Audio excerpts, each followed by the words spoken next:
Welcome to GSC 203, Introduction to Philosophy and Logic. Today we are going to study Module 2, Unit 4, Philosophical Movements in the Contemporary Period. In this unit, you are going to learn about the various philosophical ideas in the contemporary time, which includes Pragmatism, Logical Positivism, Analytic, and Continental philosophy. Utilitarianism. This is a type of consequentialism which holds that the right action is that which would cause the greatest happiness of the greatest number. This was initiated by C.S. Peirce and developed and popularized by William James and John Dewey. Pragmatism. This was initiated by C.S. Peirce and developed and popularized by William James and John Dewey again.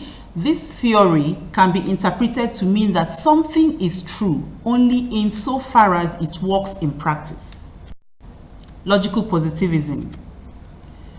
The logical positivism developed from Auguste Comte's positivism claimed that a statement can be meaningful only if it is either purely formal, especially mathematics and logic, or if it is capable of empirical verification.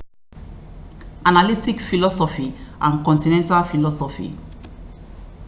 Analytic philosophy, we can see that in the 20th century, philosophy was dominated to a great extent by the rivalry between these two philosophical traditions. Analytic philosophy, for instance, simply expresses the mindset that philosophy should apply logical techniques and be consistent with modern science, while Continental philosophy, in very general terms, rejects scienticism and tends towards historicism. Analytic philosophy. An important idea that influenced the analytic philosophy tradition was the logicism, which was developed during the late 19th century by Gottlob Frege. Logicism attempts to show that some or even all of mathematics can be reduced to logic. Continental philosophy.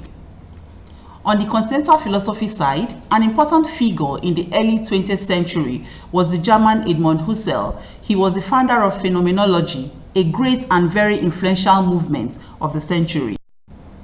Existentialism. There is also existentialism, which, according to Martin Heidegger, explains how the existence of objects only has any real significance and meaning within a whole social context. He further argued that existence was inextricably linked with time, and that being is just an ongoing process of becoming. In conclusion, this unit has examined some of the most influential philosophical groups or movements that dominate the philosophical discourse in the 19th and 20th century.